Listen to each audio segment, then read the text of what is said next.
Good morning, good afternoon, good evening. I'm MarBeth Dunn, and welcome to Conversations About Peace. I'm so thrilled today to have with me a dear friend, an amazing healer, a wonderful woman. Her name is Lorraine Meyer. She is a Shihan Kaku of Jikiden Reiki, among many other things, including a hypnotherapist or hypnotist and a integrative breath practitioner. She does so many things, and I'm just so thrilled to have her here to share her with you. She's also a meditation teacher. So welcome, Lorraine. Welcome. Thank you, MarBeth. I'm really honored to be here. I've been following this beautiful initiative of yours, and oh my goodness, what a beautiful journey into the heart of peace you have created. Well, thank you. And it's really been such a blessing for me, as well as I'm seeing shifts in many people as well. They're experiencing greater peace and happiness and a lot less stress. Just 7 minutes a day, which is really pretty miraculous. But I'm really curious. You are a Shihan Kaku of Jikiden Reiki. I'm a Reiki master, and I've never heard of Jikiden Reiki. Can you elaborate? Oh my goodness, I would love to. So Jikiden Reiki, first of all, Jikiden means directly from my master. And Ooh. It is a form of Reiki it is the way that Dr. Hayashi, Chirujo Hayashi taught. And we have learned it directly from a beautiful woman named Mrs. Yamaguchi, who has since passed away. But her son, Tadao Yamaguchi, continues her legacy along with my teacher, Frank Arjava Petter. And she learned Reiki from Dr. Hayashi when she was 17 years old, MarBeth. Oh, wow. 17 years old, probably very, very shortly after Mikao Usui died. Hayashi used to travel the countryside and teach. And back in those days, it was a very interesting the way new traditions and techniques were taught. There was a hierarchy, which there obviously always still has been, but in the villages and so forth. So there were the wealthy people in the village, and then there were the people that worked for the wealthy people in the village. And the wealthy people in the village would hire Dr. Hayashi to come to the village and teach, and then they would invite a certain number of people to come and take the classes. Now, this was good for them because their family learned hands-on healing, but also, for example, perhaps the woman who cooked in the house learned it. Perhaps the man who worked in the garden learned it. And then he was able to take care of himself and his family, and so the entire village ran more smoothly because everyone was learning how to take care of themselves. So Mrs. Yamaguchi was teaching Reiki and practicing Reiki her entire life, and she was the woman that the Westerners who were interested in some of the pieces of Reiki that didn't quite resonate with what Japanese tradition would be. Mm-hmm.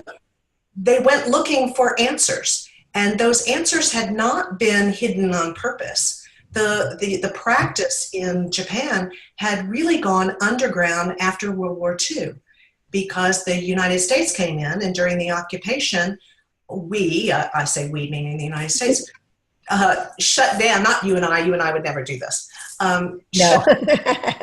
shut down the use of all mystical healing.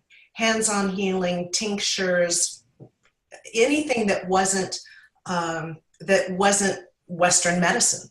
And in some ways that was really good for the country because we chlorinated their water, we fed the children, school lunches and so forth. So we did a lot of good, but we also really shied away from all of that beautiful hands-on healing that was taking place. And by the way, Reiki was not, Usui Reiki Roho, which is Usui's technique, was not the only hands-on healing. There were hundreds of hands-on healers. I wondered about that. You know, as an Usui Reiki master. I know that Usui tradition, but this is something that, is something completely different. So it's really fascinating. Well, the thing that made Mikao Usui unique was that when he developed this technique, he not only decided, he held this very dearly to him, that he was not going to turn it into a religion.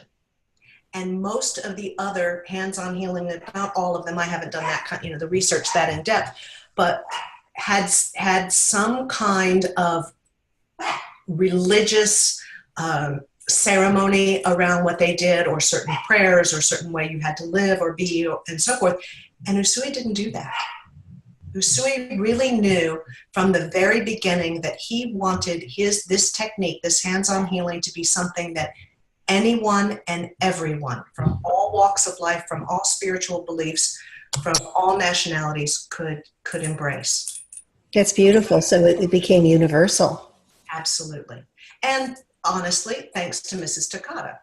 Right. One of his other teachers, whom we now know, it took her a long time to begin to teach, because she was living in Hawaii at the time that the Japanese bombed Pearl Harbor. Yeah. And she had a spa where she practiced Reiki. Well, we have photographs of the sign that she had out in front of her business that said Reiki, and you can see where it's been painted over. And she painted in nerve gland shortwave treatment, which also gives us a big hint as to what Reiki really is. Yeah. But she did that because she needed to westernize it. She probably, quite frankly, didn't want to end up in an internment camp, because she was half Japanese. Oh, yes, absolutely. Yeah, that would have. So we haven't really explored the connection between Reiki and peace. Oh, all right. But you're saying, before we do, that Jikiden Reiki then is a more true Reiki than what Madame Takata brought to the West, what most people have studied as Usui traditional Reiki. Let me just say that I believe all Reiki is beautiful. It is.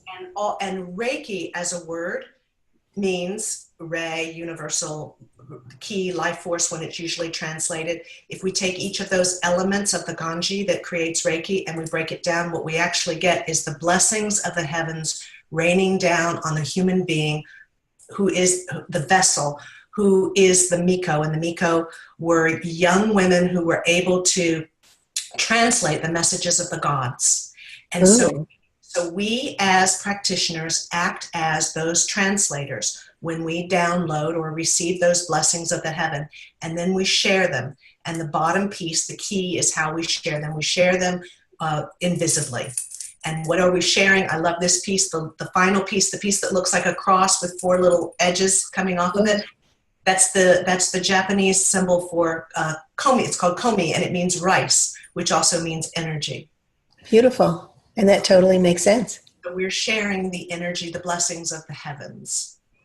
Oh, I love that. It's very beautiful. It is, and for me, when you translate it that way, it can become anything. It can become crystal Reiki. It can become our Veda Reiki. I don't know. I could make up a lot of different names. People have lots of different names that they've already attached. Karuna Reiki. Yeah. They have lots of names that they've already attached to the word Reiki. So I'm not. So I guess I want to be very clear that I'm not saying it's better. It's just more true to the original. How's that? Right. Going back to its roots. Exactly. I like that. So let's talk a little bit about Reiki, which I happen to love. It was the first modality or technique that I learned in terms of energy healing, and I've studied quite a few, as have you.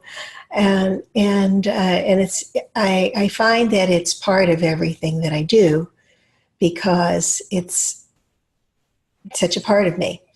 And I think a really wonderful element of Reiki is that in order to be that pure vessel, we have to be completely present in the moment, which brings us into that essence of peace. Yes, exactly. Yeah. And Usui knew that we would need to do that. And so he gave us what my teacher, Frank Arjava-Petter, calls a roadmap, and I love it. They are called the Gekkai, the 5 principles of Reiki. Yes. And for me, they are, and they remain the same. They remain the same. The only difference is that we as Jikiden practitioners learn to say them in Japanese, because we believe that, like any good prayer, mantra, poetry, whatever, when it's said in its original language, it holds a very special vibration. Very true. Yes. I can see that. And especially by your intention, Yes. making that extra effort to say it in its original language Yes. also creates a sacred element to it. Oh, I love the way you said that. Yes, absolutely. So the principles, when they're translated into English, for me, are the spine, if you will, of the work, and what gives me my support every day. I wake up in the morning and I speak the words, today, just for today, I will not be angry. Just for today. And remember, by the way, Japanese is a conceptual language. So just for today is the same as in this moment. In this moment, that's what I was hearing and I know the principles, but I just hadn't really thought of it that way, but absolutely, I heard that. So just for today, I will not anger. If I don't anger, my life is going to be better anyway. Just for today, I will not worry. If I'm not worried, then I have very little to become angry about.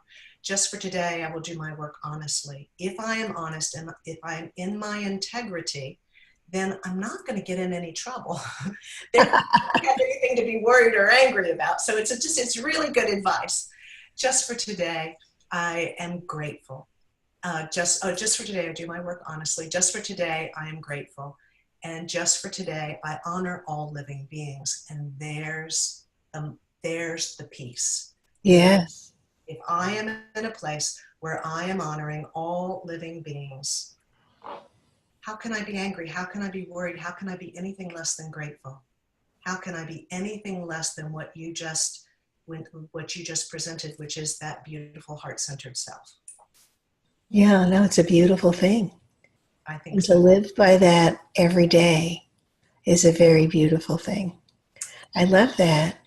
So we just had our primary election yesterday in Florida. And what was interesting is that I'm seeing the state, just torn into 2 different directions. And how do we, as channels of peace, how do we address what could be a very divisive situation here in our country? So recently on Facebook, I posted one of those, shared something that was that I didn't realize was going to be as going to create as much argument as it did. And I sat back and I watched the argument happening. Yeah. And I knew something about the people on both sides of the argument, something that they didn't know about each other. And I sat and just watched instead of participating. I eventually participated, but I chose to participate in a way that told them both that I loved them and respected them and really appreciated that there was an open dialogue.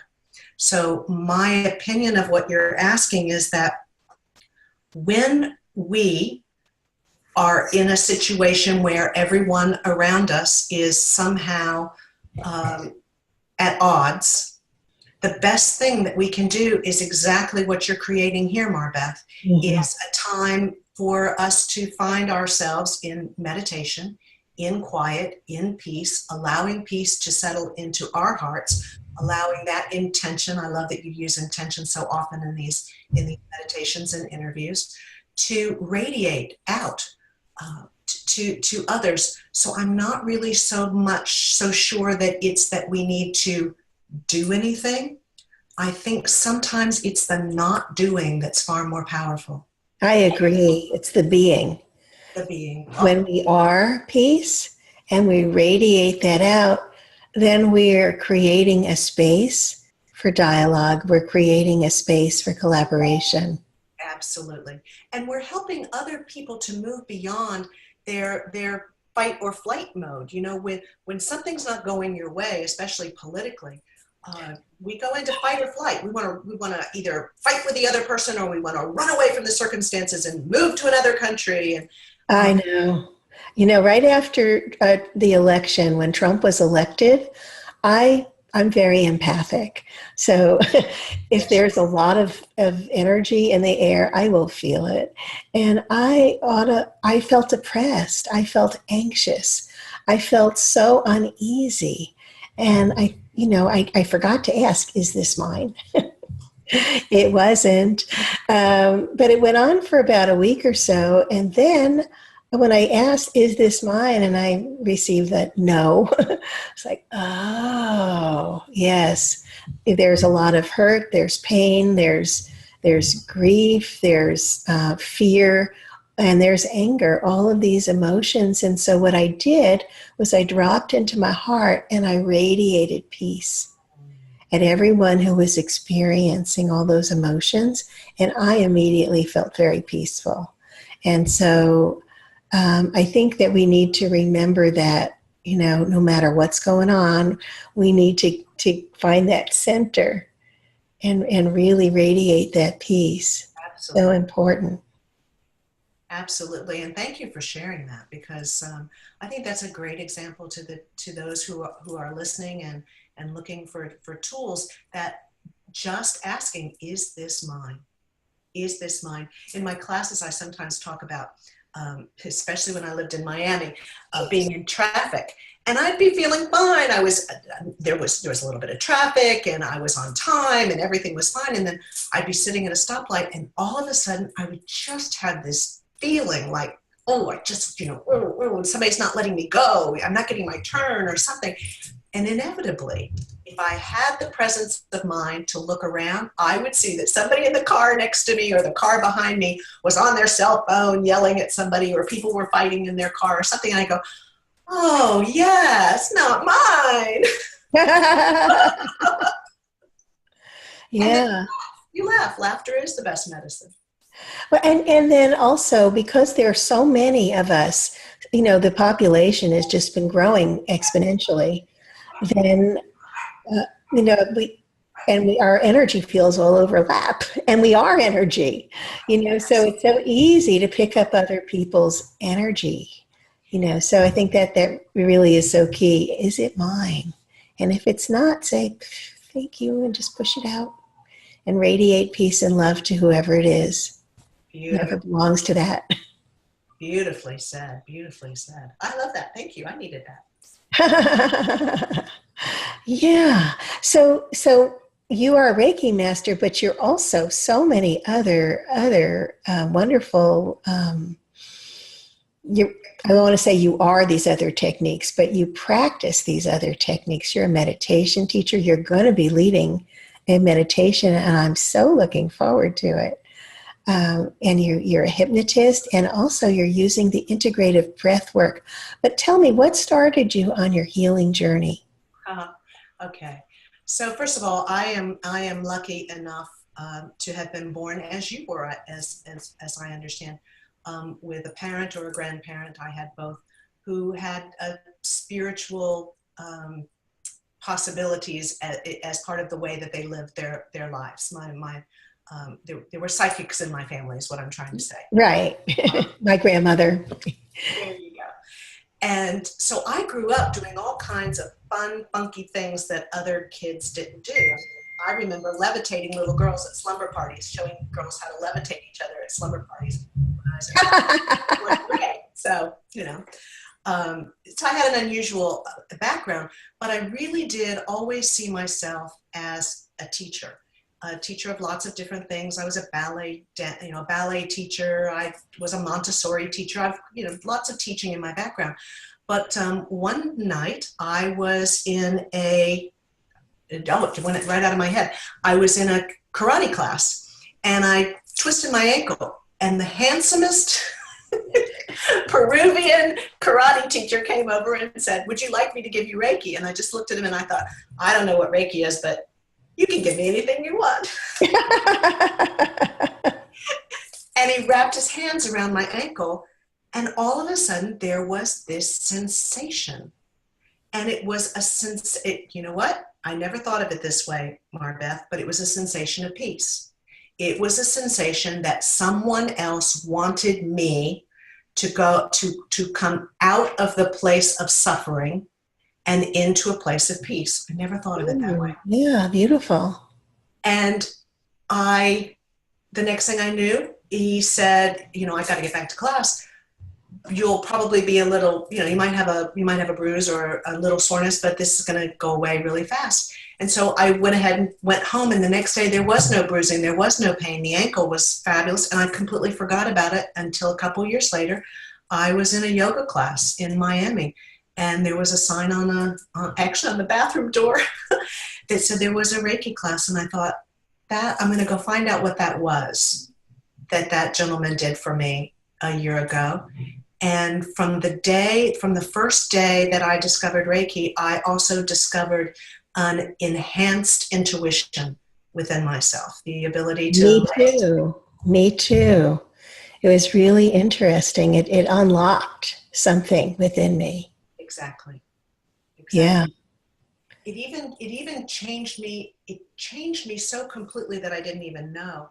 It wasn't long after that we discovered that my husband had a 4.5 centimeter brain tumor that was wrapped around his brainstem. And I mean, our whole lives just became surreal and came, crashing in on how do we take care of this issue. And I'll skip all the rest of it and just tell you the piece that has to do with peace, is that I found myself, he was in a hospital, and it was a cancer center, and he would have to have, lots of tests and things. And I would find myself sitting in the waiting room, waiting for him to have these tests. And I would feel myself stand up and walk over to people. It was like an out-of-body experience. And now we were in Buffalo, New York, so we've got a lot of good Polish, Catholic, wonderful, people. But I mean, when you walk up to you don't know who you're talking to. But I found myself saying, I practice this form of hands-on healing, like the laying on of hands, called Reiki, and would you like me to pray with you? And that was my opening. That was the way that my Episcopalian background self could get herself to move into this, this whole idea of energy medicine. And MarBeth, I'm going to tell you, nobody ever said no. Oh, it's beautiful. I love it. Nobody ever said no. And for me, the most important moment was one day when I was working with a woman who was she was not feeling well at all. And by the time my husband was finished and we walked away, it was her turn, and she went to have whatever test she was having. An hour later, my husband and I were going from one place to another, and I'm pushing the wheelchair, and I see her coming towards me, and she sat up straight in that wheelchair and waved at me, and I thought, oh my God, this works. It works. It does. I know. It's amazing. It's amazing. Yeah, really. It gets a bit trivialized because, you talk to people and you say, I practice Reiki. And oh yeah, I took a Reiki class. But did they do it online? I mean, there are people, when I became a Reiki master, it was like a 6-month program. We had a practicum. It was a big to do. Well, I will say that's beautiful, and you probably learned a lot more than just Reiki, and you took the time to train your hands to really understand the biosin and so forth. We don't do that in Jikiden. However, once you've taken the Reiki 1 and 2, you then have to do 120 sessions, and you can only do a maximum of 2 sessions per person. So you have to work on a lot of people before you are invited to take the classes that allow you to become a teacher. Very nice. So that's your practicum. Yeah. Well, we had a practicum. Yeah, it was lovely. So what do you find? I know that you practice. You definitely walk your talk. You're teaching so many different things, from integrative breath work to meditation to Reiki. And what do you find brings you the most joy and the most peace? Oh, that's a hard one. So the most joy is teaching, and it can be teaching anything. I mean, there's nothing I love more than the interaction of a group of people that are learning something new. And I never really see myself as the person in the chair. I see myself as one of those who is gathered around sharing and learning from each other. And so for me, every opportunity for teaching is an opportunity for learning. But if I had Yes. sorry, if I had No, I was agreeing. if I had to say what brings me the most, what really clears me the most, I would say integrated breath work. That's the breath work that grew out of holotropic breath work, because my teacher Jacqueline Small worked with Stanislav Grof. Ooh, easy for me to say. And when they went in different directions, she called it integrated breath work. But it's that breath work. It's a breath work that takes you through the 7 stages of consciousness. And while you're resonating through the 7 stages of consciousness, you're clearing out what needs to be cleared out. And you're doing it in a soulful manner. In other words, your soul is deciding exactly what you need to release and in what order. And so it's what I love about it is that while I facilitate it, it's the person that's breathing that's really creating the transformation. Yeah, I had the opportunity with the lady that you recommended here in Miami to try it. And it was really quite wonderful. I definitely enjoyed it. I'm glad you did that. Yeah. We'll do it again someday. Oh, okay. So wonderful. I was wondering, what would you like to share? What words of wisdom would you like to share with our viewers today that you feel would be most appropriate? Actually, can I share something? It's with our viewers. Sure. But it's for you. Oh. So, MarBeth. This is working with the Akashic Records right now, my own, and I'm being told that this is inspired by men of La Mancha. So, MarBeth, the world will be better for this. Oh.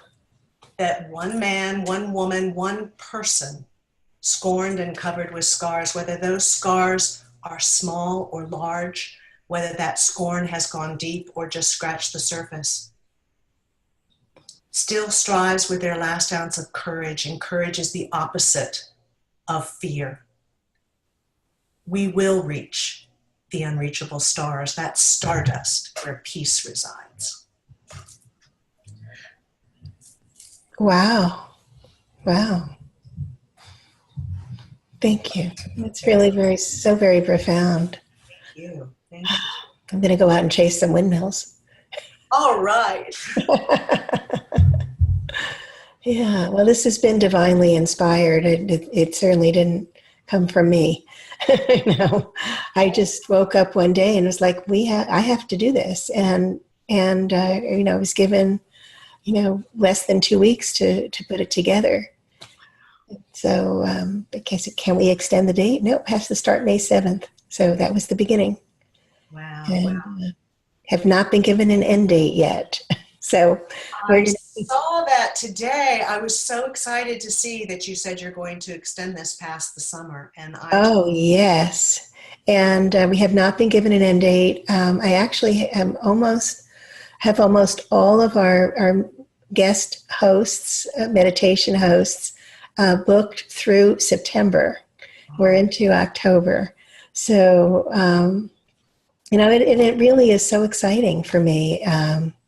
I just know that it's what I have to be doing. So it's really beautiful. Well, God bless you for this. We appreciate it. And God bless you for being part of it. I'm so thrilled, really. Thank you. Thank you so much. So be sure to tune in to the meditation that Lorraine is going to be leading on Friday the 14th. And I know it's going to be amazing because Lorraine is amazing. You get to experience her and feel her energy. So be sure to tune in to her meditation. And thank you so very much for joining us. I really appreciate you and I love you. And thank you so much, Lorraine, for being part of this. Thank you, MarBeth.